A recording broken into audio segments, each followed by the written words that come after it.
મિત્રોને જય શ્રી કૃષ્ણ। આજે આમ તો રવિવારનો દિવસ એટલે બજાર હોય તો બંધ જ, પણ કેટલીક વિગતો જે આંકડાકીય છે કપાસની બજાર વિશે જરૂરી છે જાણવી હોય તો જરૂરથી આ વિડીયો આખો જોજો, અન્યથા અહીંથી તમે વિડીયો છોડી શકો છો। કપાસમાં ખાસ કરીને સીસીઆઈ પાસે કેટલો માલ છે, કેટલો વેચી નાખ્યો, લીધો, શું થયું, બધી જ વાત આમાં કરેલી છે। મિત્રો, સીસીઆઈનો મોટા ભાગનો કપાસ વેચાઈ ગયો છે। જે તેજી આવી હતી ગયા મહિને એ પછી મોટાભાગનો કપાસ વેચી નાખ્યો, પછી બજાર ઘટી, પછી પાછી વધી છે એટલે પાછું સીસીઆઈનું વેચાણ વધી ગયું છે।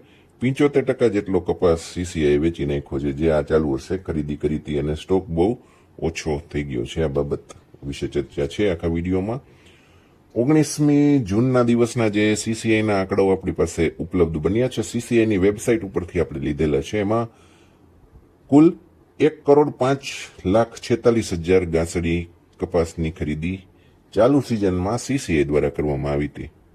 એમાંથી સીસીઆઈ અત્યાર સુધીમાં એટલે કે આ 19મી જૂન સુધીમાં 78,61,000 ગાંસડી વેચી ચૂકી છે।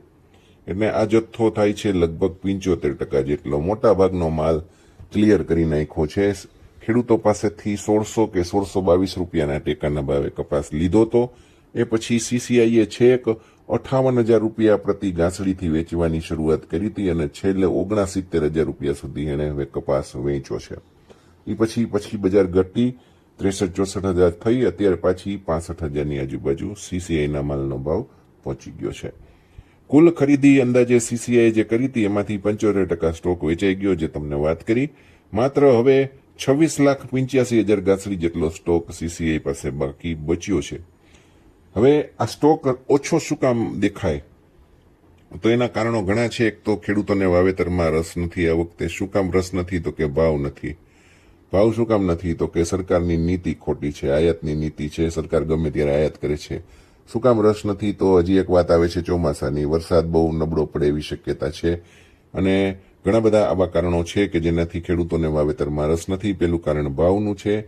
ભાવ એટલા માટે નથી મળતા કારણ કે સરકારની આયાત નીતિ ખોટી છે। ચાલુ વર્ષે સરકારે 2 વખત આયાત માટે છૂટ આપી, 11% જે જકાત લાગે છે કાઢી નાખી। હવે ચોમાસાની ચિંતા છે, ઘણી બધી મુશ્કેલીઓ વચ્ચે કપાસનું વાવેતર કેટલું ઘટે છે જોવાનું છે। અત્યારે પ્રાથમિક લેવલે જ એવું લાગે છે કે 15-20% તો ઘટાડો દેખાડે છે। આગળ જતા વાવેતરના આંકડા આવશે એમાં પણ ખબર પડશે। ગુજરાતમાંથી મિત્રો સીસીઆઈએ ખરીદેલી લગભગ 19,94,000 ગાંસડીમાંથી 13,74,000 ગાંસડી વેચી નાખી છે। એટલે ગુજરાતનો મોટો જથ્થો બજારમાં ઉતારી દેવામાં આવ્યો છે। આ બહુ ચોખ્ખી વાત છે। અને બજાર માટે સૌથી મહત્વની વાત એ છે કે હવે શરૂઆતની સરખામણીએ સીસીઆઈ પાસે બહુ ઓછો સ્ટોક બચ્યો છે, એટલે કે આગામી સમયમાં સીસીઆઈનું વેચાણનું દબાણ ધીમે ધીમે ચોક્કસપણે ઘટી શકે છે। અત્યારે રોજની આમ જોઈએ તો મારી પાસે હિસાબ નથી, પણ અઠવાડિયાની લગભગ 5 થી 7 લાખ ગાંસડીનું વેચાણ સીસીઆઈ કરી રહી છે। બીજી બાજુ તમને જે વાત કરીએ ભાવને હિસાબે અને અન્ય કારણોથી વાવેતર કરવા માટે ખેડૂતોને ઉત્સાહ નથી। ચોમાસું અનિશ્ચિત રહે એવું લાગે છે। બજારનું ધ્યાન એટલા માટે જ જૂના સ્ટોક કરતાં અત્યારે નવા વાવેતર અને વરસાદ ઉપર રહેશે।